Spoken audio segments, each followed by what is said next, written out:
The morning Martha Langston walked into Colton's general store with dust on her boots and desperation carved into the lines around her eyes. Every man inside already knew what she was going to ask, and not a single one of them had any intention of saying yes. Harlan, Texas, in the autumn of 1878, was a town built on drought and stubbornness. The Red River ran low and brown to the north. The cattle had grown lean from poor grazing, and the men who ran the ranches and the storefronts and the lone saloon on Cutter Street did everything they could to protect what little they had left. Martha had learned this truth the hard way over the past 3 weeks, ever since Emmett Langston had been thrown from his horse and broken his right arm in 2 places, leaving the Langston homestead without its only capable set of working hands at precisely the worst possible moment. The wheat needed harvesting. Every single day it sat uncut in the field was another day closer to ruin.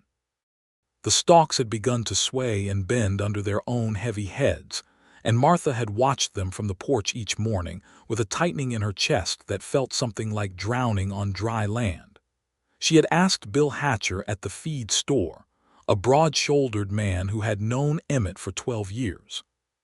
He had shaken his head and said he was sorry, but he had his own fields to worry about, and that was the truth, though not the whole of it. She had asked Tom Ridley, who ran 200 head of cattle on the eastern edge of town. He had listened politely and then told her that his hands were contracted for a drive that week, which was a lie she could see plainly on his face but could do nothing about. She had asked Reverend Donahue, who had at least prayed with her, but whose soft hands had never held anything heavier than a Bible.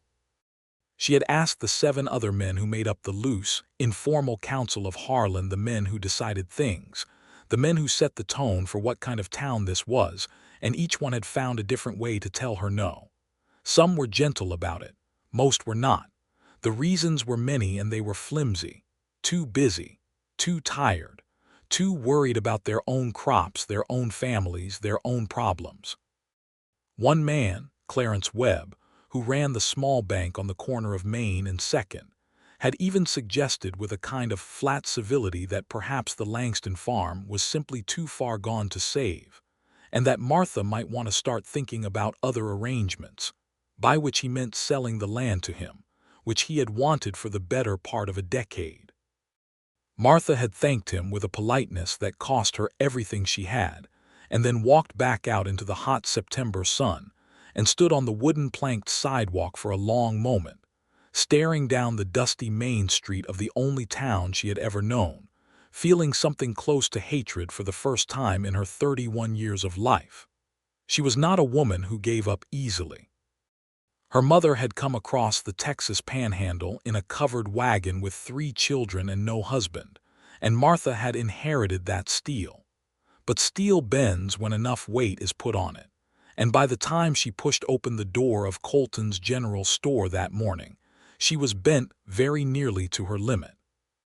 Walt Colton looked up from behind the counter and something shifted in his face, something she recognized as the look of a man preparing his refusal.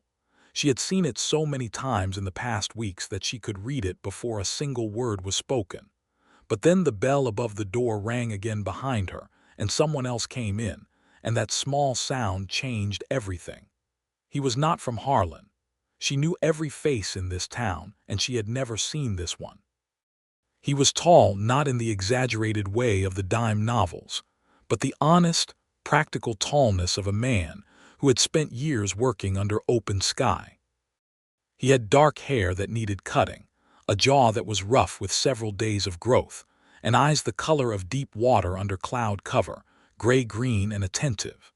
He carried a worn leather saddlebag over one shoulder and moved through the door with the easy, unhurried confidence of someone who was not afraid of any room he walked into, but was not the kind of man who needed anyone to know that.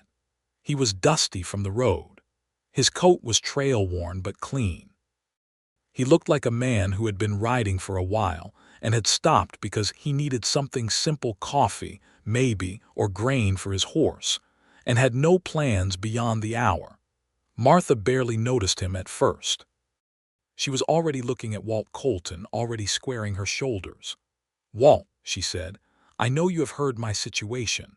I am asking you again, plainly and without embarrassment. I need a man who can swing a scythe and help me cut the wheat on my husband's land before it falls and rots in the field. I cannot do it alone. Emmett cannot do it with one arm. My son is 11 years old. I have tried every man in this town, and I have been refused by every single one of them. And I am standing here asking you now because I do not have anywhere else to." "Yes." The word came from behind her. Not from Walt Colton, whose mouth was already shaping the familiar contours of another careful refusal. From behind her, from the doorway. She turned around.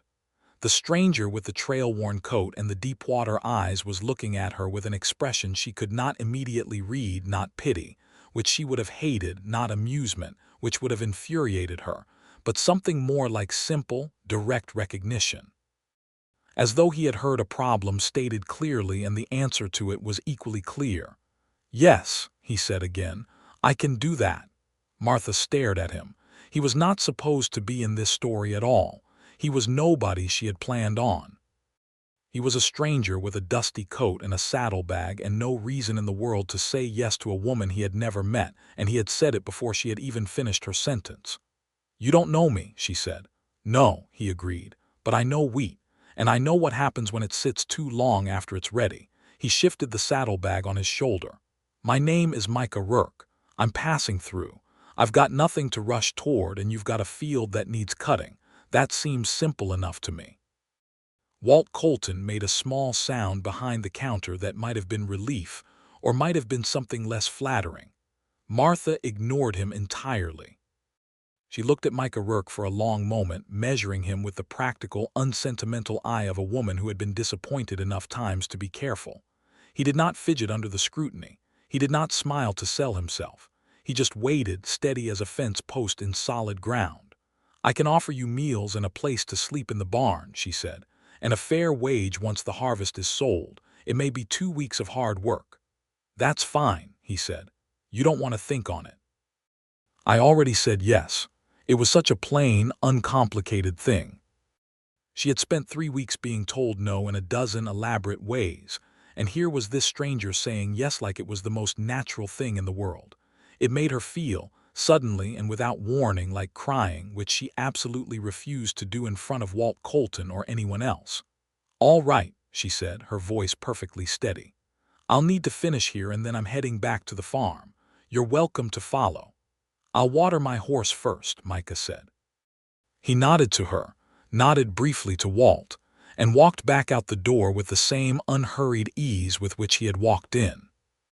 Martha bought the salt and the lamp oil she had come for, said nothing further to Walt Colton beyond the necessary words of the transaction, and walked outside into the September morning with something new running through her chest alongside the worry. Something small but insistent. Something that felt, cautiously, like hope. The Langston farm sat 4 miles outside Harlan, at the end of a wagon road that ran through a dry creek bed and up a gentle rise to a homestead that had once been modest and was now, after 7 years of Emmett and Martha's labor, quietly beautiful. The house was whitewashed timber with a wide porch that ran along the front. There was a kitchen garden that Martha kept immaculately, a well that still ran clear despite the drought, and the wheat field, 4 acres of it, spreading gold and heavy to the east of the barn. Micah Rourke rode behind the wagon at a respectful distance, giving her space she had not asked for but appreciated. His horse was a gray roan with a calm temperament that Martha noticed even from the wagon seat. A man's horse could tell you a great deal about him, her father had always said, and this one had been well treated. Emmett was sitting on the porch when they arrived, his right arm wrapped and splinted against his side, his face tight with the frustrated helplessness that had aged him visibly in the past 3 weeks. He was 42 years old, a square-built, sunburned man with an honest face and a deep respect for the land he had worked, and the inability to use his arm had been eating at him like slow rot. He stood when he saw the stranger riding in behind Martha's wagon. "Who's this?" He called not unkindly, just a man wanting to know who was on his property. "His name is Micah Rourke," Martha called back, climbing down from the wagon seat. "He's going to help with the harvest." Emmett looked at Micah as the man dismounted and led his horse toward the porch. There was a beat of assessment between them, two men reading each other in the way men did on the frontier, where trust was a practical matter and mistakes could be costly. Micah extended his left hand, mindful of Emmett's injury, and Emmett took it after only a moment's hesitation. "Emmett Langston," he said, "I appreciate you helping. My wife has been carrying this situation on her back for too long already." "Happy to work," Micah said. "The field looks good from the road. You'll have a fair harvest if we get to it quickly." Emmett's face shifted slightly at that, a farmer's pleasure at having his work recognized, mixed with the frustration of not being able to complete it himself. "It should have been cut 10 days ago," he said. "But here we are." "Here we are," Micah agreed, without blame in his voice. Their son Jacob appeared in the doorway then, 11 years old, dark-haired like his mother, with the kind of serious face that children develop when they live in households where worry has been a permanent resident. He studied Micah with unabashed curiosity. "Can you really cut the whole field?" Jacob asked. "Jacob," Martha said. "It's a fair question," Micah said. He looked at the boy directly, as adults so rarely did with children. "I can cut most of it. If you help me bind the sheaves behind me, we can do it together in less time than I'd do it alone. What do you think?" Jacob stood up straighter. "I can bind sheaves," he said, with such transparent pride that something warm moved across Martha's face before she could prevent it.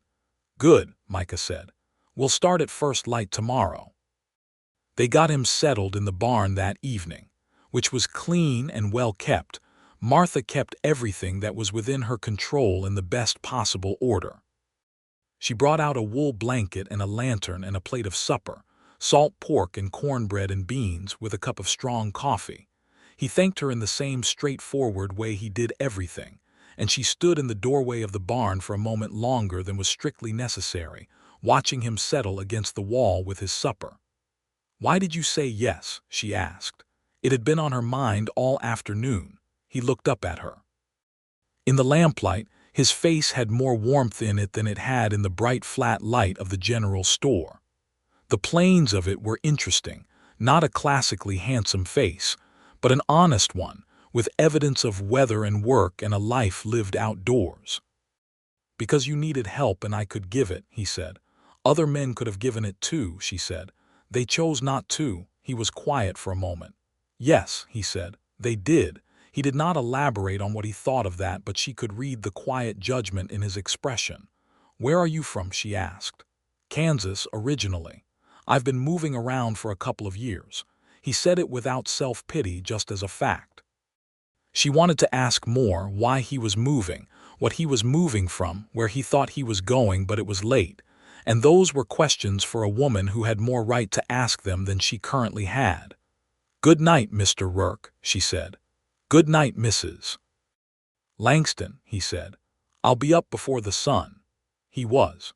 She woke to the sound of movement in the barn at 4:30 in the morning, before even the roosters had committed to the idea of morning, and she lay in the dark beside Emmett's steady breathing and listened to the sounds of a man making himself useful, and felt the knot in her chest loosen, very slightly, for the first time in weeks. The first day in the field established the pattern of him. Micah Rourke worked with the focused, economical efficiency of someone who had been doing physical labor all his life and had made peace with it long ago. He did not rush in a way that made errors. He did not slow in a way that wasted time. He simply moved through the wheat with a long-handled scythe in a smooth, rhythmic arc, and the stalks fell before him in clean, even rows, and Jacob came behind him bundling the fallen stalks into sheaves and tying them with practiced, earnest hands. Martha watched from the edge of the field during the morning, pretending to be attending to other tasks, then stopped pretending and just watched. There was something almost meditative about the way he worked. She had seen men work fields her whole life, her father, Emmett, the hired hands of other farms, and there was always something hurried or grudging about it, the sense of a man fighting the land rather than working with it. Micah moved through the wheat like he understood it, like the work itself had some meaning beyond the wage at the end. By midday they had cut a third of the field. Micah came in for dinner with chaff in his hair and a dark stain of sweat through his shirt, and he ate the meal she put in front of him, rabbit stew, fresh bread, dried apple pie, with genuine, uncomplicated appreciation. He complimented the bread. He asked Jacob about the farm, about the horses, about the other animals, with the kind of real interest that children can detect is genuine, and that Jacob was clearly starved for. Emmett sat at the head of the table, managing his discomfort and his pride with varying success, and Martha watched the two men find the careful, courteous rhythm that men of good character managed when they were obligated to share space. "You worked harvests before?" Emmett asked. "Kansas wheat country for several seasons," Micah said, "and before that my family had a small farm outside Abilene, corn mostly and some wheat." "What took you off it?" A pause, small but there. "My father passed. The farm was sold to cover debts." He said it plainly. "I've been working other people's land ever since." "I'm sorry about your father," Martha said. He looked at her directly. "Thank you," he said, and she had the feeling he meant it in a way that went deeper than the polite surface of the words. After dinner he went back to the field, and she stood at the kitchen window washing the plates and watching the top of his dark head moving through the wheat, the scythe flashing dull silver in the afternoon light. "He seems like a good man," Emmett said from the table, where he was trying to read the newspaper one-handed. "He does," Martha said carefully. Emmett was quiet for a moment. "I should be out there with him," he said, and the edge in his voice was not directed at her or at Micah, but at the broken arm, at the helplessness, at fate, which was not a fair target but was the only available one. "You will be again," she said, turning from the window to look at her husband. His face was tired and pained and honest, and she felt a great flood of tenderness for him. Emmett Langston was a good man who had tried very hard to build something decent for his family, and the past weeks had been an extraordinary cruelty for someone whose whole identity was built on the ability to work. She brought him his coffee and sat beside him for a while, and he read her a few items from the paper, and outside the window the sound of the scythe continued its long, steady arc through the wheat. 3 days in, something began to shift in the texture of the days. It was not dramatic. It did not announce itself. It was small things, accumulated. The way Micah paused at the edge of the field each evening to watch the sun go down over the Texas plain, and the way Martha sometimes found herself pausing too, watching it with him from the porch. The way he had started leaving small, practical gifts at the edge of her kitchen garden, a broken fence post he had quietly repaired, a water barrel he had moved to a better position near the garden so she wouldn't have to carry the bucket so far, a squeaking hinge on the chicken coop that had been silenced without her ever mentioning it. The way he talked to her. He talked to her like she was a person whose thoughts were worth hearing, which sounds like a small thing and is in fact enormous. The men of Harlan, the men who had refused her, talked to her in a particular way. The way that men of that era and that place often spoke to women whose husbands were present. A kind of polite, surface-level courtesy that acknowledged her existence without actually engaging with it. Even Emmett, whom she loved and who loved her, communicated with her in the practical shorthand of a long marriage, where full sentences had been replaced by gestures and glances, and the comfortable silences of people who knew each other so well they had stopped needing to explain themselves. Micah asked her questions, and then listened to the answers. He asked about the farm, its history, its challenges, the plans she and Emmett had for it. He asked about Harlan, about the land, about the drought and what it had done to the county over the past 2 years. He asked about Jacob's schooling, which was done at home by Martha because the nearest schoolhouse was 6 miles away, and when she mentioned it with a slight, self-conscious hesitation, because she worried it was not enough. He told her that a mother who taught her son herself was not giving the boy less than a schoolroom could provide, and that the boy she had seen working in the field these past days was sharp-eyed and capable, and would do fine in the world. She had stood very still when he said that. The relief of it was physical. On the fifth evening, a thunderstorm rolled in from the southwest with the sudden, dramatic violence of Texas weather, and they spent an anxious hour watching the lightning get closer, Emmett and Micah hauling a tarp over the portion of the field that had been cut and stacked, working together in the rain, Emmett using his good arm and his body and Micah working around him naturally, never making him feel like a lesser partner. Martha watched from the barn doorway with Jacob at her side, and the two men came in from the rain together, soaked through and slightly breathless, and she handed them both towels, and Micah laughed at something Emmett said. She did not catch what, and the sound of it moved through the barn like something warm and clean. It was a good laugh, full and unguarded.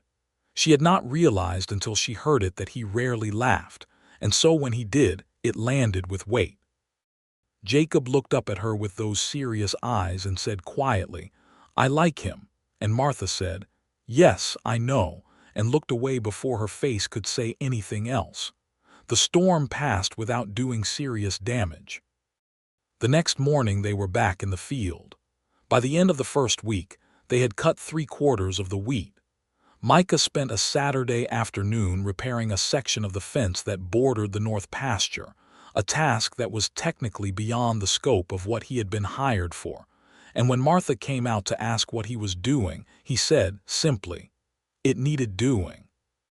She stood beside him for a moment in the warm afternoon shade of the cottonwood trees, and something between them was different than it had been, quieter, more at ease, like the air after a good rain. "Tell me something about yourself," she said. It came out more directly than she had planned. He looked at her over his shoulder, surprised in a mild, pleased way, and then went back to driving the fence post. "What would you like to know?" "Anything," she said. "I know what you can do. I don't know much about who you are." He was quiet for a moment, working. "I was married once," he said. "Before. Her name was Eliza. She died in the spring of '75 from a fever. We'd been married 2 years. He said it with the particular steadiness of someone who had grieved a thing completely and had found a place to put it that was not right up front anymore, but present nonetheless. "I'm sorry," Martha said, and she meant it completely. "She was a good woman," he said. "The kind of person who made whatever room she was in feel better than it was." He paused. "I haven't talked about her much since." "Why tell me?" she asked. He set down the fence post driver and turned to look at her fully. "Because you asked," he said. "Because you asked like you actually wanted to know." He tilted his head slightly. "Most people ask questions out of politeness. You ask them differently." "How do I ask them?" "Like the answer matters to you," he said. She did not have a reply to that, or rather she had too many and could not choose between them, so she said nothing, which was perhaps the truest response available to her. That evening after supper, when Jacob was in bed and Emmett had turned in early from the exhaustion of managing the constant pain of his arm, Martha sat on the porch in the cooling dark and Micah sat in the other chair, which had once been her father's chair, and which she had never before felt comfortable offering to anyone, and they talked. They talked about small things at first, the weather, the harvest, the price of wheat per bushel, and what it would mean for the farm's winter finances.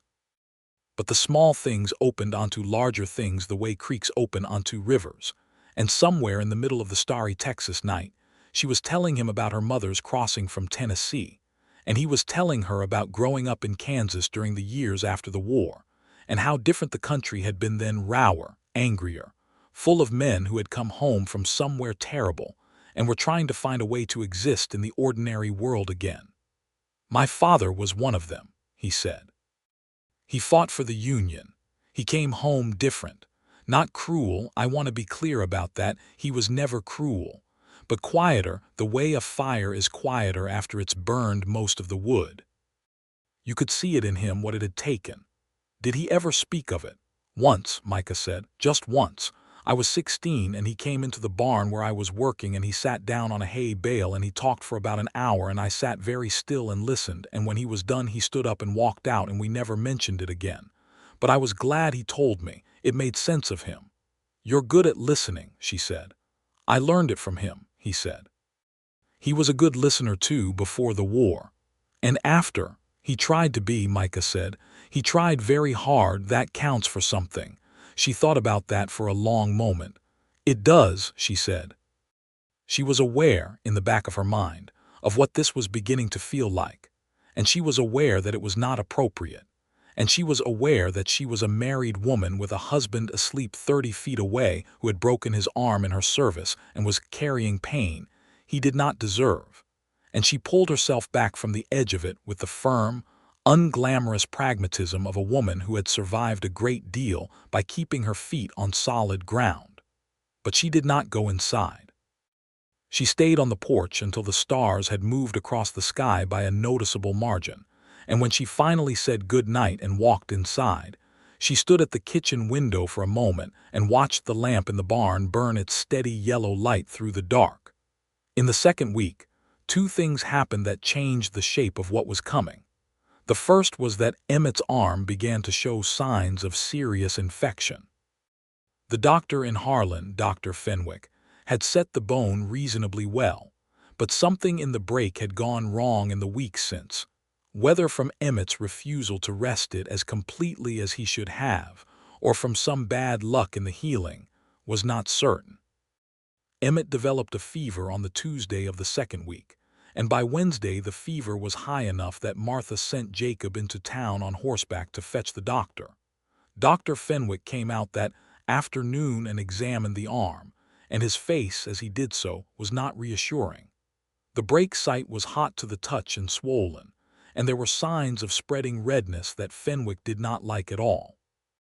He gave Emmett willow bark tincture for the fever and a mixture he carried in his bag for the infection, and told Martha, with the blunt honesty of frontier medicine, that they would know within a week whether the treatments would be enough. Martha sat with Emmett that evening, holding his good hand, watching the fever flush his face in the lamplight, listening to his breathing, which was rougher than it should have been. He was frightened, she could tell, though he was trying not to show it. Emmett Langston's fears always came out as a kind of heightened stillness, a way of holding himself very carefully as though afraid of what might spill out if he moved too quickly. "You'll be all right," she told him, and she believed it because she needed to believe it. "I know," he said, and she could not tell if he believed it too. She came out to the porch late that night and Micah was there, standing at the porch rail and looking out at the field in the starlight. He turned when he heard her come out. "How is he?" he asked. "Not well," she said. She sat down in her chair and pressed her hands together in her lap and stared out at the dark field and let herself feel for a moment, all of it, the weight of the farm, the fear for Emmett, the exhaustion of the past weeks, the low, constant hum of worry that had become so familiar she sometimes forgot it was there until moments like this when it swelled up and she couldn't. "He's a good man," Micah said. It was not a consolation. It was a statement offered plainly. "He is," she said. "You love him." It was not a question. She looked up at him. He was not looking at her with anything complicated in his expression, no challenge, no hidden meaning. He was looking at her with simple acknowledgement. "Yes," she said. "I do," he nodded. "Then I'll pray his fever breaks," he said, and went back inside the barn. She sat on the porch alone for a long while after that, and the night was very quiet, and the wheat in the field rustled in a small, dry wind, and she thought about what it meant to love a person and what it meant to be a person who was loved by them, and what it meant to have your heart be a complicated country with more regions than you had names for. The second thing that happened in the second week was more immediate in its danger. On the Thursday morning, while Micah and Jacob were finishing the last of the harvest, a man rode up the wagon road at a canter and tied his horse at the fence post and came to the door with his hat in his hand and a look on his face that Martha recognized as the precursor to something unpleasant. His name was Roland Fitch, and he worked for Clarence Webb, the banker who had suggested she consider selling the farm. Fitch was a lean, humorless man with a pale, careful face, and he carried a folded document in his left hand that he offered to Martha with an air of false delicacy. "Mr. Webb asked me to deliver this personally," he said. He wanted you to have it as soon as possible." Martha unfolded the document on the porch. It was a notice of foreclosure proceedings on the farm, citing a loan that Emmett had taken the previous year against the harvest, a loan they had made in good faith, expecting to pay it from the sale of the wheat, which had now been delayed 3 weeks past its due date by Emmett's injury. The outstanding amount was not monstrous. It was, in the clear arithmetic of the situation, repayable from the harvest, if only the harvest had been collected and sold on time. But it had not been, and the date on the loan had passed, and Clarence Webb had moved with the speed of a man who had been waiting for exactly this moment. Martha read the document twice, very carefully, and then looked up at Roland Fitch.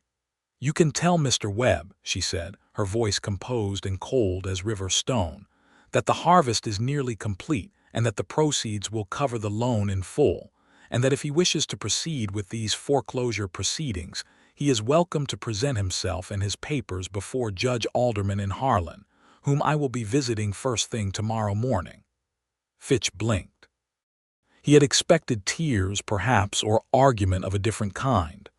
"Mrs. Langston, the date on the harvest is on the property," she said.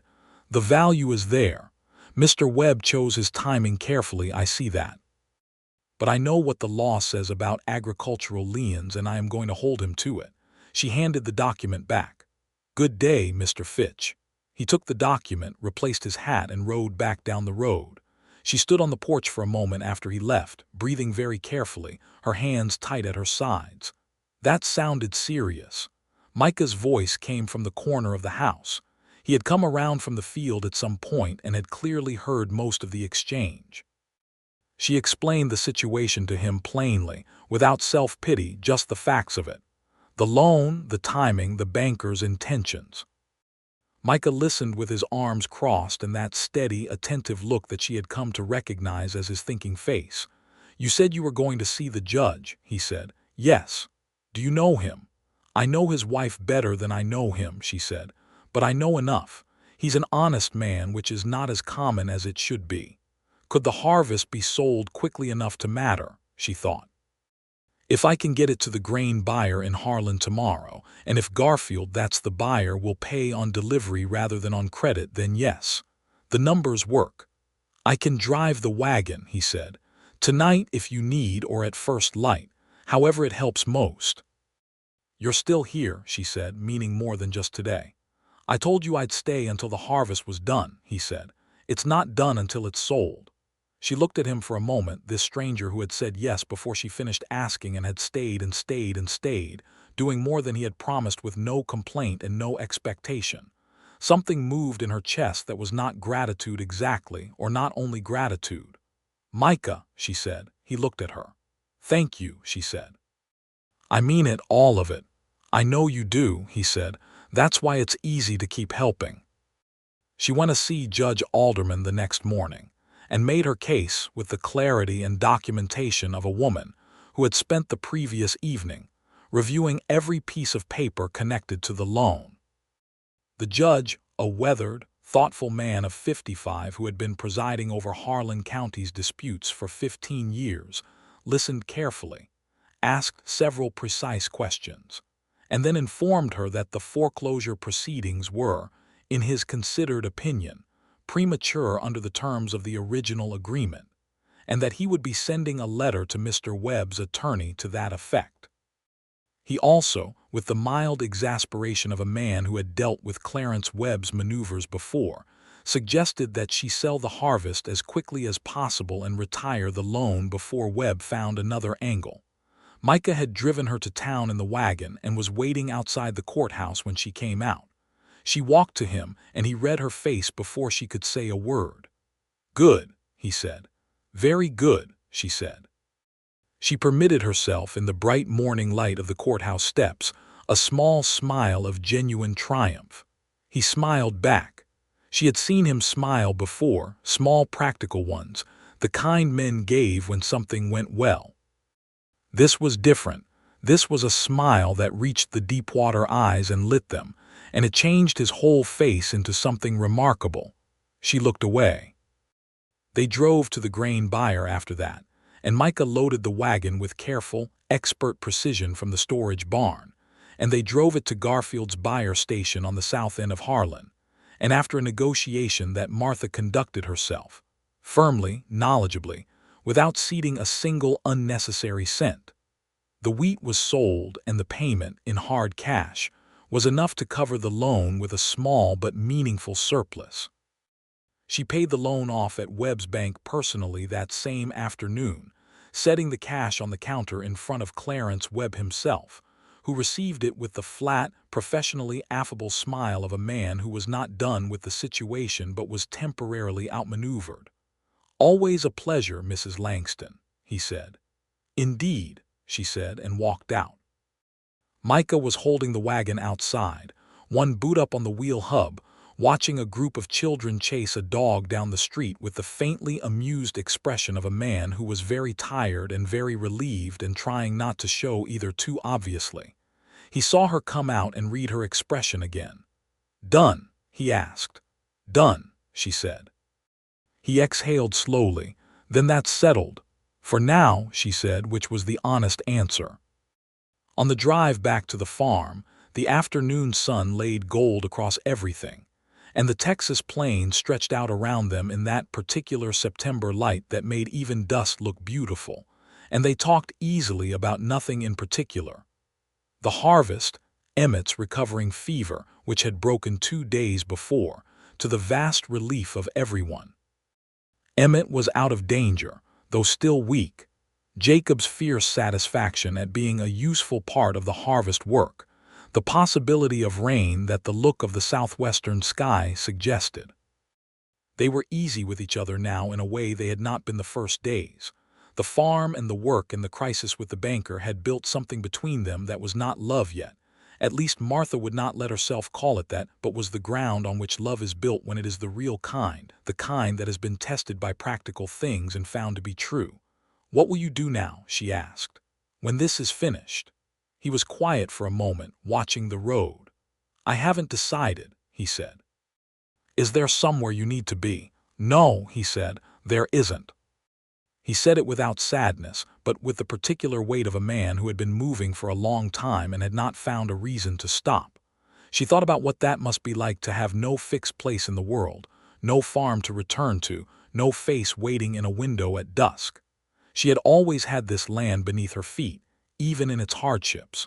She could not fully imagine what his kind of freedom felt like, but she suspected it was lonelier than it looked. "You could stay," she said. The words came out before she had fully decided to say them, but once they were in the air she did not take them back. He looked at her. "As a hand," he said carefully. "As whatever you want to be," she said, which was perhaps more honest than she had intended. The wagon moved through the long September afternoon, and the wheels turned on the dry road, and neither of them said anything else for a while, but the silence between them was not uncomfortable. That evening, Emmett was up for the first time in several days, sitting in his chair on the porch with a cup of coffee, looking out at the empty field with the complex expression of a man viewing the evidence of his own helplessness, mixed with the results that helplessness had ultimately led to. The wheat was cut and sold. The farm was safe. He had not done it himself, and that was a thing he would have to find a way to live with. Micah sat with him on the porch after supper. Martha heard their voices from the kitchen as she cleaned up, not the words, just the rhythm of 2 men talking. It went on for a long time. When she came out, they were both quiet, looking at the field and the darkening sky, and there was something in the space between them that looked, she thought, like the beginning of respect. "I asked him to stay on," Emmett said without preamble, "as a hand if he wants it, the winter work and the spring planting." Martha looked at Micah. "I said I'd think on it," Micah said. "Think carefully," Emmett said, and looked out at the field again. Martha went back inside and stood at the kitchen window for a long moment with her hands pressed flat against the cool wooden counter, and made herself think clearly about what was happening inside her, which required a good deal more honesty than was comfortable. She was falling in love with Micah Rourke. She had been falling for a while now, since roughly the 3rd or 4th day in the field, and she had been managing it with the iron self-discipline of a woman who understood duty and kept her promises, and she intended to keep managing it in exactly that way. She was married to Emmett. She was married to a good man. Whatever she felt for Micah Rourke was something she would carry quietly and say nothing about, and it would eventually diminish, as things did when they were not fed. She believed this completely, and she believed not a word of it simultaneously. The third week on the farm was different in quality from the first two. The urgent work was done. Emmett was recovering, slowly but steadily, and was beginning to resume small tasks with his good arm, and the tension of the crisis had loosened enough that the household could breathe. Micah stayed, as though by some unspoken agreement. He took on the repair work that had accumulated during the weeks of emergency. The fence line, the barn roof where a section of shingles had lifted, the water pump in the yard that had been stuttering. He and Jacob spent an entire afternoon building a new rabbit pen that Jacob had been asking for, and the sound of their voices and Jacob's laughter came through the kitchen window all afternoon, and Emmett sat in the living room reading his paper and listening with an expression that was complicated in ways Martha could not fully decipher. One evening near the end of that third week, Emmett asked Martha to sit with him, and she did, and they talked the way they rarely talked, not in the practical shorthand of the farm but fully, with the careful honesty of two people who had been together long enough to know that the hardest conversations were also the most necessary. "I see what's happening," Emmett said. Martha did not pretend she did not understand him. That had never been the kind of marriage they had. "Nothing is happening," she said. "Not yet," he said. "No, but I'm not blind, Martha." He said it without anger. He said it with the exhausted dignity of a man who was too honest and too fair to pretend otherwise. "I'm not angry either, which is the strange part. I don't fully understand that yet." She was silent. "He's a good man," Emmett said. "That's the thing. If he were a bad one, it would be simpler." "Emmett, I know," he said. "I know you. You're not a woman who breaks her word. I've known that about you since the first year we were married." He looked at his splinted arm. "But I've also known you well enough to know when something has gotten past your defenses, and this has." She sat with that for a long moment, feeling the truth of it and the grief of it simultaneously. "I don't intend to act on anything," she said. "I know that too," he said. "But intentions aren't always enough of a thing to live on." He was quiet. She was quiet. "I love you," she said finally. "I want you to know that as a fact, not as something I'm saying because the situation calls for it." "I know it," he said. He reached over with his good hand and covered hers. "And I love you, but love isn't always enough of a thing either." There was something shifting. She realized some tectonic thing in the landscape of her marriage that had been moving before Micah arrived, slowly and without announcement, in the long erosion of years of hard work and small silences, and a love that was deep and genuine, but perhaps not what either of them had originally imagined. Emmett was a good man. She loved him. Neither of those things was untrue. And also, they had grown, quietly and without drama, into something more like deep, sustaining companionship than the fire of a marriage at its full height, and both of them had known this for a while without naming it, the way you know a thing before you have the word for it. She cried that night quietly in the dark. Emmett held her, or as much of her as he could, with one useful arm, and she felt the sadness in him too, and the love, and the complicated grace of a man who was being honest even when it cost him. Micah left the next day. He came to the porch in the morning with his saddlebag on his shoulder, and his horse saddled and ready at the fence, and he thanked Emmett with genuine warmth and shook his hand, the regular hand this time, Emmett's right arm healing well enough for a careful grip, and ruffled Jacob's hair and gave the boy a folded piece of paper on which he had drawn a careful, detailed picture of the farm from memory, which Jacob held like it was a thing made of glass. Then he looked at Martha. "Thank you," she said. "For everything. The farm is sound," he said. "You'll be all right," she nodded. "I know." He stood there for a moment longer than leaving required, and she stood there too, and they looked at each other with the clear eyes of two people who had not said something and were choosing not to say it, which was a choice she recognized as probably the right one and which felt in the moment like being very cold in strong sunlight. "Travel safely," she said.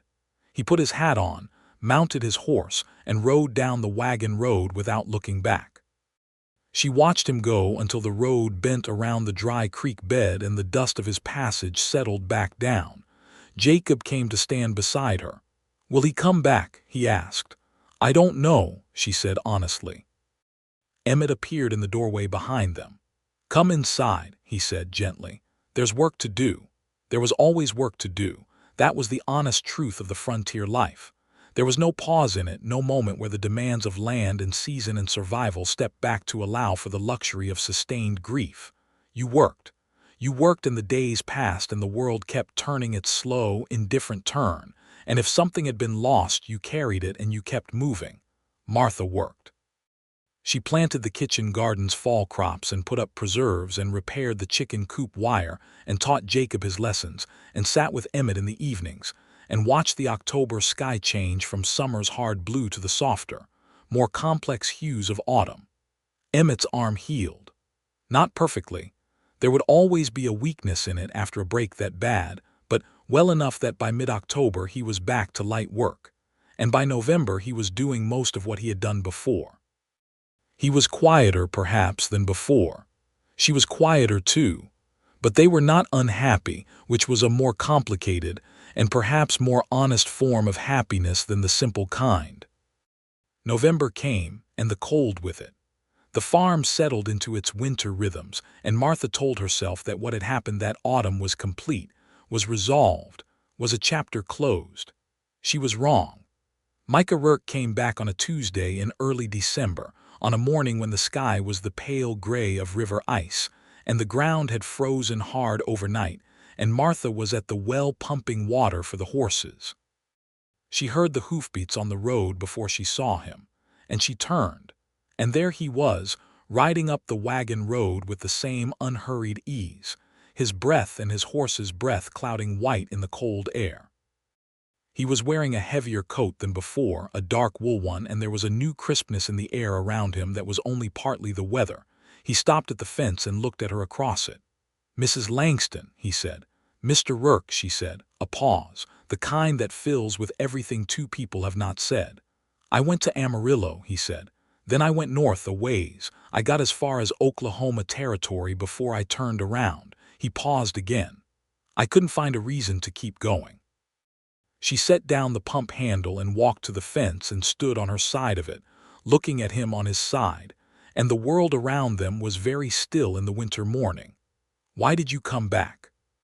she asked. He got down from his horse. He stood at the fence and he looked at her and he said, with the same plain directness he brought to everything, "Because I left something here." "What did you leave?" she asked, though she thought she knew. "Something I don't want to leave," he said. "I don't know what the right answer is. I don't know what's appropriate or what's proper or what makes sense from the outside. But I know that in 2 months of riding I thought about this place every day." He paused. "I thought about you every day." She was quiet for a long moment, watching him, feeling the cold air on her face and the roughness of the fence post under her hand. "I need to talk to Emmett," she said. "I know," he said. "He knows," she said. "He has known for a while." "I know that too," he said. "I should speak with him directly." She had not expected him to offer that, or rather she had, because she was beginning to understand the shape of his character, which did the right thing not because it was the easy thing but because it was the right thing. She did not invite him inside immediately.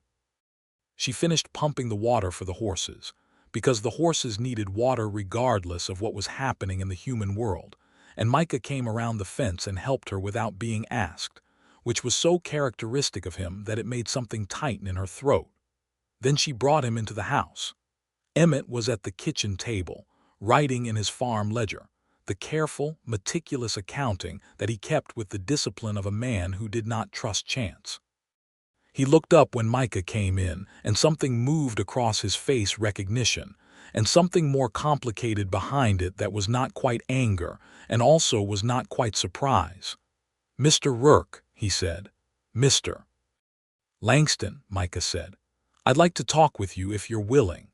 Emmett looked at Martha, who said nothing and went to the far end of the kitchen and began making coffee, because she did not know what else to do with her hands. What followed was one of the most remarkable conversations Martha had ever witnessed, or rather not quite witnessed. She kept her back partly turned, attending to the coffee with the focused deliberateness of someone trying very hard not to intrude but heard and understood. Emmett spoke first. He said that he was not a fool and that he had eyes, and that he had known since the second week of the harvest that something was present between his wife and this man that was beyond the ordinary. He said this without bitterness, with the painful honesty of a man who had spent months examining his own heart and finding it more complicated than he had expected. Micah listened. Then he said that he had come back because he could not stay away, and that he respected Emmett deeply, and that he had never acted on anything he felt while he was in this man's home and working at this man's side, because he was not that kind of person, and also because Martha was not that kind of woman. Emmett said, "I know that." Micah said, "I don't know what the right thing is from here." Emmett was quiet for a very long time after that. Martha heard him set down his pen. She heard the sound of the wood settling in the stove. She kept her hands around her coffee cup and stared at the wall and waited. Then Emmett said in a voice that was tired and honest and full of a sorrow that was also a kind of love, "Martha and I have been talking. We've been talking for some time." He paused. "About what we are to each other. About what we've been and what we are now." Martha turned around. Emmett looked at her, and in his face was the face of the man she had married and worked beside and built a life with, and in it was a grief and also a kind of release, the look of a man who has been holding a difficult truth for a long time and is finally, carefully, setting it down. "We are not the same as we were," Emmett said. "That's not a failure. It's just a true thing. And a man would have to be something less than honest to sit here and hold on to what he has when he can see plainly that it's not what it was." He looked at Micah. "She was very unhappy for a long time before you came. I don't think she knew how unhappy. I don't think I let myself know it either." Martha's eyes were bright. She did not try to deny it. "What are you saying?" Micah said carefully. "I'm saying," Emmett said, "that I love my wife, that I will always love my wife, and that I want her to be happy in a way that I haven't been able to give her for a while now." He sat back in his chair, and he looked old and honest and more dignified than anyone Martha had ever known. "I'm saying that things can change. People can change the shape of their lives when the current shape has stopped fitting. The territory makes its own rules on that, and so do honest people when they decide to be fair to each other." He looked at Martha directly. "If this is what you want," he said, "I need to know that plainly." She came to the table and sat across from him and looked at the face she had known for 12 years and said, "I want us all to be honest. I want you to be cared for. I want Jacob to be loved. I want—" She stopped. She started again. "You have been a good husband. You have been my partner and my friend, and I will never regret what we built here together. But I think—" She closed her eyes briefly. "Yes, this is what I want." Emmett nodded.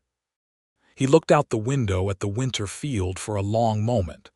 "There's a cousin in Abilene," he said quietly. "My cousin William. He's been asking me for 2 years to come and work his hardware business with him. He's getting old and his hands aren't good anymore and he needs someone who knows practical work. I told him I couldn't leave the farm." He paused. "Maybe it's time I revisited that." The conversation that followed lasted a long time, and moved through grief and practicality and old love and new things in turn. And by the end of the afternoon, there was an understanding between the three of them, not a clean or simple one, because nothing about human lives is clean or simple when they are being fully lived, but a true one. It took 2 months. 2 months of careful, honest, painful conversation between Martha and Emmett, and between Emmett and Micah, and between all three of them at the kitchen table on winter evenings while Jacob slept. 2 months of letters to Emmett's cousin William, who received the proposal with the warmth and relief of an old man who had been hoping for it. 2 months of paperwork, because even love is a legal matter in some of its most important aspects, handled through the county seat and reviewed by Judge Alderman, who had already seen enough of this family's affairs to approach them with the particular discretion of a good judge. Emmett agreed to leave the farm. He agreed to deed half its value to Martha and to let her keep the land, which she had worked as hard as anyone, and to take his half in cash, which would see him to Abilene and give him a fair stake in William's business. It was an arrangement that required the kind of mutual fairness and generosity that most people do not manage in easier circumstances than a divorce, and that both Emmett Langston and Martha managed with a grace that spoke well of the people they were. Jacob was the hardest part and the easiest. He was 11 years old, which was old enough to understand more than they sometimes credited him with, and young enough that his resilience was greater than any adult's. He cried when Emmett told him, and Emmett held him with both arms. The right one had healed enough for that, and told him that he was loved, and that nothing was changing about that, and that he could visit whenever he wanted and write letters in between, and that his father was proud of him in a way that was complete and unconditional. Jacob looked at Micah afterward when they were alone in the yard. "Do you love my mother?" he asked with the directness of a child who has decided the most important thing is to have information. Micah looked at the boy seriously. "Yes," he said, "I do. Are you going to take care of her?" "To the best of my ability," Micah said, "and the farm, and me." "Especially you," Micah said, "if you'll let me." Jacob thought about this for a moment with his hands in his pockets and his serious face aimed at the winter sky. Then he said, "My father says you're a good man." "Your father is a good man himself," Micah said. "Yeah," Jacob said, "he is." He looked back at Micah. "Okay," he said, and went inside, and that was that. Emmett left in the 3rd week of February, 1879, on a morning that was cold and clear and dry. The wagon was loaded with his personal effects, a fair amount of practical supplies, and the tools of a man who intended to work with his hands for the rest of his life. He said goodbye to Jacob on the porch, and it was the longest and most private goodbye, and Martha stood at the bottom of the porch steps and gave them the space of it. Then Emmett came down the steps to her, and he hugged her with both arms, the right one a little stiff but working, and she held on for a moment that she knew would become one of the permanent landmarks of her memory. "Be happy," he said into her hair. "That's the only thing I'm asking." "I will," she said. "I promise." He stepped back and looked at her with clear eyes. Then he looked past her to Micah, who was standing at a respectful distance near the barn. "Take care of this land," Emmett said. "It means something." "I know it does," Micah said. Emmett nodded. He got in the wagon. He drove down the road without looking back because Emmett Langston, when he had made a decision, made it fully. Martha watched the wagon out of sight. Then she turned. Micah was walking toward her across the yard, steady and unhurried in the cold morning light, and she walked toward him too, and they met in the middle of the yard, and he put his arms around her and she put her face against his shoulder, and the whole winter world was very quiet. They stood like that for a while Jacob watched from the porch with his hands wrapped around his morning cup of warm milk, and a look on his face that was solemn and young and cautiously hopeful. Spring came to the Langston farm the way Texas springs do, in a rush, as though the land had been holding its breath all winter and finally let it go. The wheat fields, empty since fall, were replanted in March, and Micah worked them with a care and knowledge that pleased Martha to watch. He was good with the horses, better than any hired hand she had known, and Jacob trailed behind him in the field like a second shadow, absorbing everything. They were married in April. The ceremony was performed by Reverend Donahue in the small church on Harlan's Main Street, the same reverend who had prayed with Martha in the dark days of the harvest, and who performed the service now with a warmth that suggested he had kept his own counsel about all the complications and simply decided to be glad for them. The town had opinions. Towns always have opinions. Some of those opinions were disapproving, as some always are when lives take the shape of their honest needs rather than their expected patterns. Martha had lived in Harlan long enough to know that the opinions of people who had refused to help her in her worst moment were opinions she could afford to weigh lightly. Others were kinder. Mrs. Alderman, the judge's wife, brought a pie to the farm the week after the wedding and sat in the kitchen with Martha for an afternoon and talked about everything except the situation, which was its own kind of acceptance. The grain buyer, Garfield, shook Micah's hand the first time he met him officially and said he hoped to do business with the Rourke farm for many years to come. Even Walt Colton, at the general store, gave them a credit line that was slightly more generous than the one he had given Emmett, which was the closest he was going to come to acknowledging that refusing to help Martha that September morning had not been his finest hour. Clarence Webb said nothing, sold nothing, and watched from a distance, which was the best outcome Martha had expected from that quarter and was therefore satisfactory. The summer of 1879 was a good one, better than the two that had preceded it. The drought broke in early June with 3 weeks of generous rain that filled the creek beds and turned the pastures green and brought a cautious, subdued joy to every face in Harlan County. The wheat came up well, and the hay crop was the best in 6 years, and by fall the Rourke farm, and it was the Rourke farm now, with both names on the deed, Martha Rourke and Micah Rourke, had returned the kind of numbers that made the winter seem manageable rather than merely survivable. Martha and Micah fell into the rhythms of a life together with the ease of two people whose temperaments are genuinely well matched.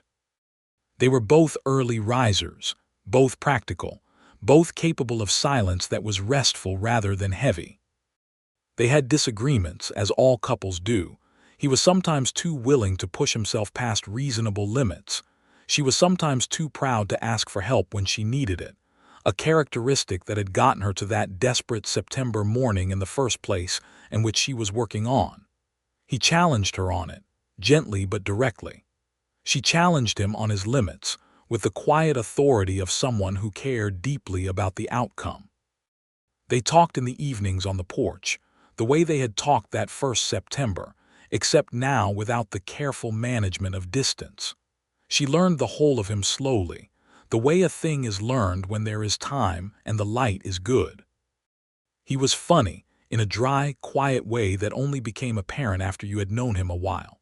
He was well read, surprising her regularly with the breadth of what he had absorbed from a life of reading by campfire and in temporary lodgings. He had a talent for drawing. She found this out in winter, when he produced from his saddlebag a small journal full of sketches, landscapes, horses, a woman working at a well that she recognized with a small, startled warmth as herself. "You drew this," she said, turning the page in the lamplight. "During the harvest," he said. "The first week, I don't know why, He stopped. She looked at him. "You were already falling," she said. "Yes," he said. "I was already falling." She turned the page and found another sketch, the farm from the road, the wheat field full and heavy, Jacob's small figure at the edge of the frame. He had seen everything. "You could have gone," she said, "before it became what it became. You could have finished the harvest and taken your wage and gone, and never it would have been simpler." "Yes," he said. "Why didn't you?" He was quiet for a moment, watching her with those deep-water eyes. "Because simple isn't the same as right," he said. "And because I had spent 2 years looking for a reason to stop moving, and I found one." She closed the journal and set it on the table and looked at her husband in the warm lamplight of their kitchen, in the house they were making a life in together, and she felt something so wide and full in her chest that it seemed almost too large for a person to contain. "I love you," she said. "I know," he said. "That's not the same as thank you," she told him. He smiled, the full one, the one that reached his eyes. "I know that too," he said. He reached across the table and took her hand. "I love you, Martha." Letters came regularly from Emmett in Abilene. He was well. William's hardware business was thriving, and Emmett's practical knowledge had proved, as everyone who knew him might have predicted, invaluable. He had, in the winter of 1879, started keeping company with a widow named Charlotte Marsh, who ran a seamstress shop 2 streets over from the hardware store, and whose name appeared in his letters with increasing frequency, and an increasing warmth that Martha recognized and was glad of. Jacob wrote to his father every 2 weeks with faithful regularity and received letters back, and the relationship between them remained strong and present, which had been the thing Martha had worried about most, and which resolved itself with more grace than she had allowed herself to hope for. By the spring of 1880, Martha knew she was expecting. She told Micah on a Saturday morning in March, when the first brave green shoots of the wheat were coming up, and the sky was the particular clean blue of a Texas spring, standing at the edge of the field with her hands in her apron pockets and the sun on her face. He went still when she told him. The kind of stillness that is the opposite of absence, the kind that is pure, arrested attention. "Are you certain?" he asked. "Yes," she said. He looked at her for a long moment, and what was in his face was something she had not seen there before, or rather had seen in small, partial glimpses and never all at once. It was wonder, unguarded and complete, the wonder of a man to whom life had given and taken in equal measure, and who had not expected this particular gift. He put his arms around her there at the edge of the wheat field in the March sunshine, and held her in a way that was different from how he had ever held her before, as though she were both the most ordinary and the most extraordinary thing in the world, which was precisely how she felt. "A child," he said, against her hair. "In the fall," she said. He pulled back and looked at her face with those attentive eyes. "Are you well?" "Completely," she said. "Better than well."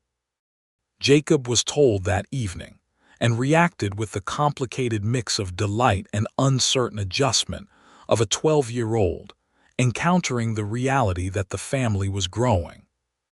Within a day, however, the uncertainty resolved itself into a kind of proprietary anticipation that was entirely characteristic of him, and he began referring to the expected baby as "my brother or sister," with an authority that suggested he had already assigned himself the role of primary protector. "Could be a brother," Micah told him. "I hope so," Jacob said, with great seriousness. "I know more about brothers." Emmett was told by letter, and his response, warm, generous, full of genuine happiness for all of them, was one of the letters Martha kept.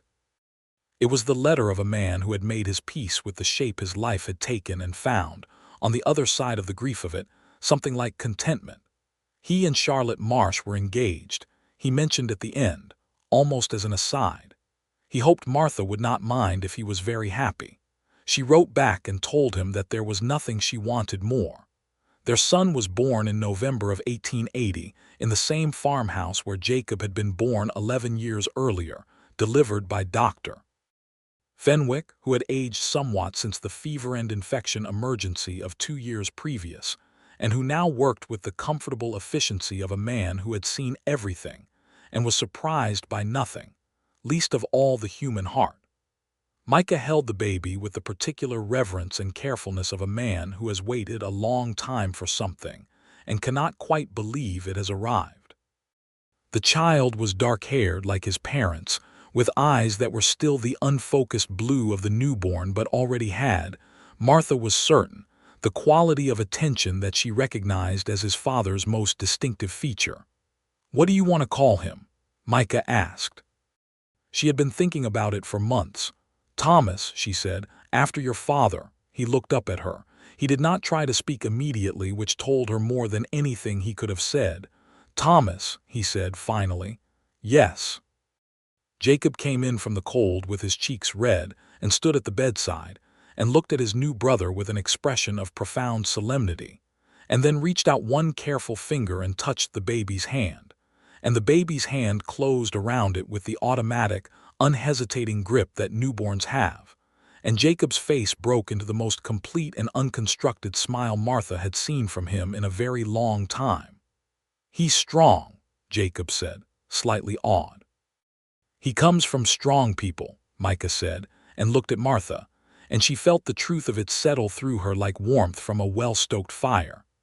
The winter passed gently, in the way that winters pass when they are spent in a warm house full of love and purpose, and the particular, exhausting, luminous work of a new life.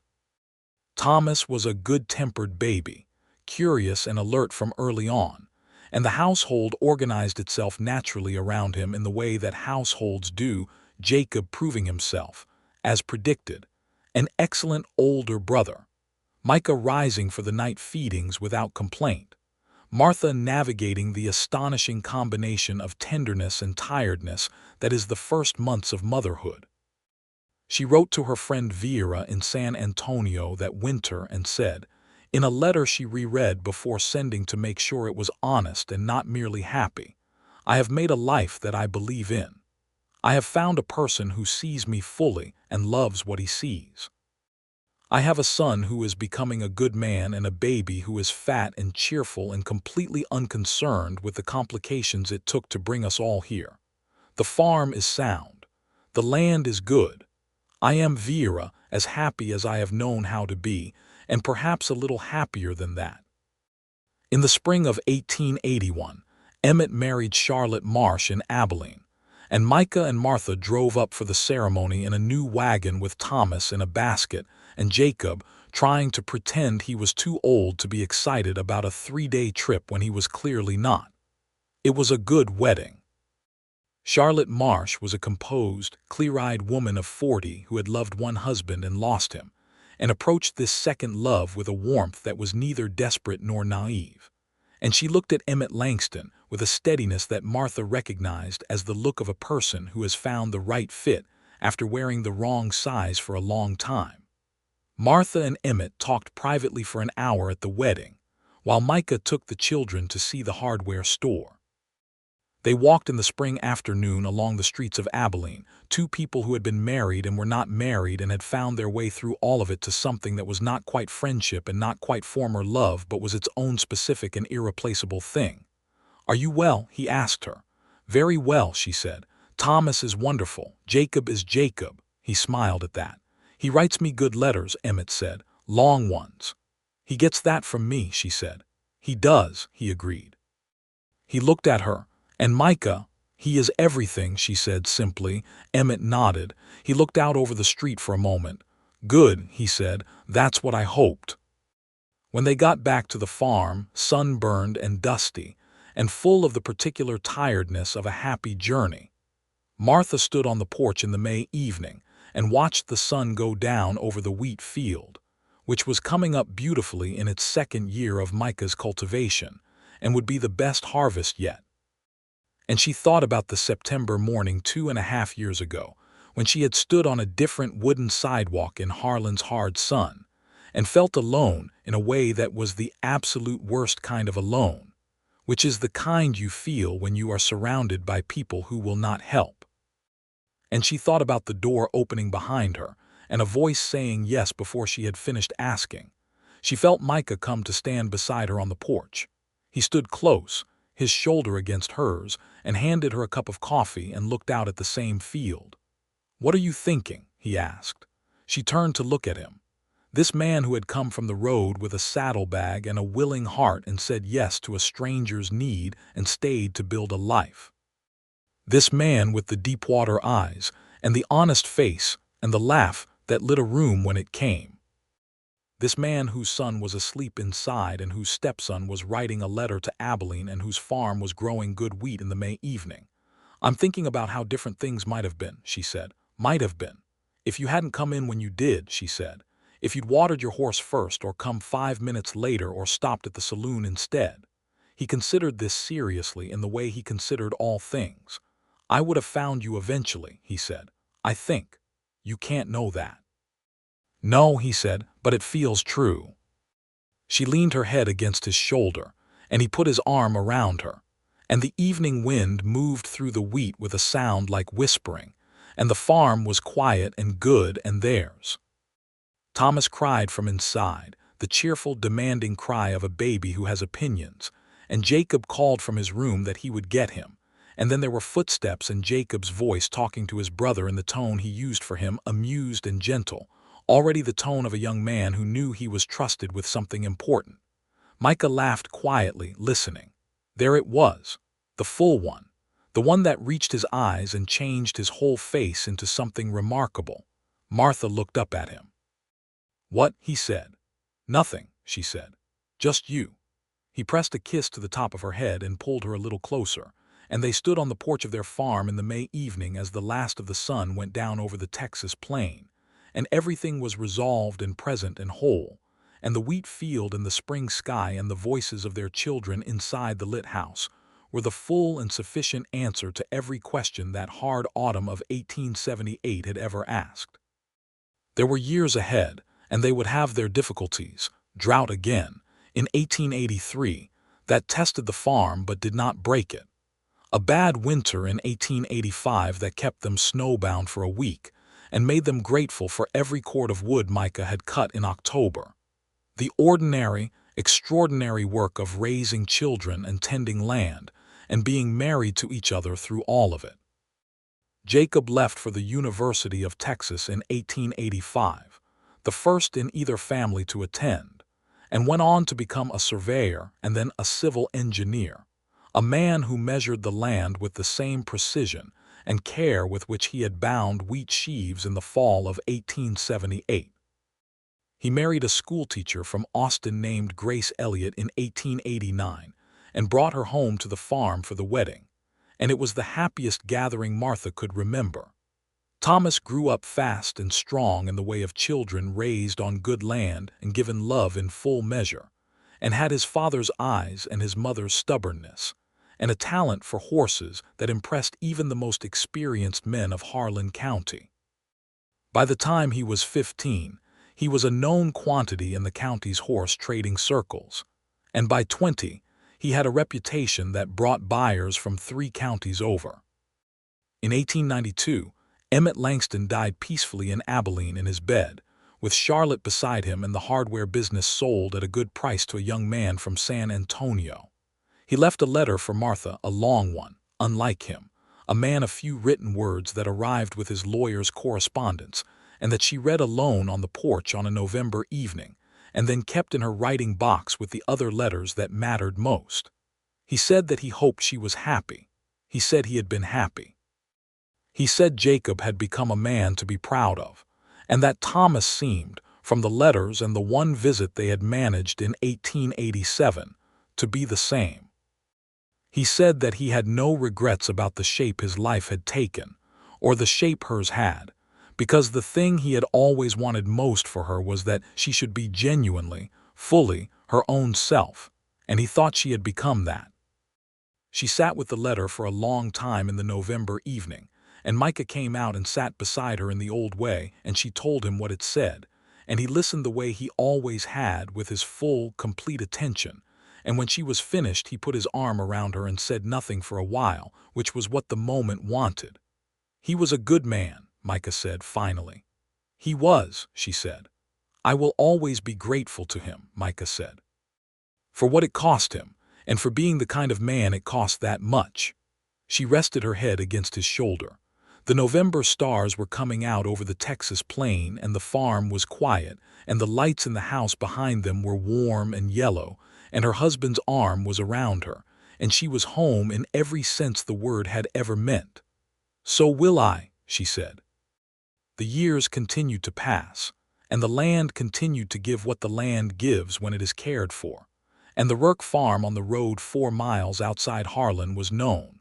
By the time Thomas was grown and Jacob was a well-regarded engineer, and the century was closing toward its end, as a place that had survived everything the frontier could put against it, and was the richer for having survived it.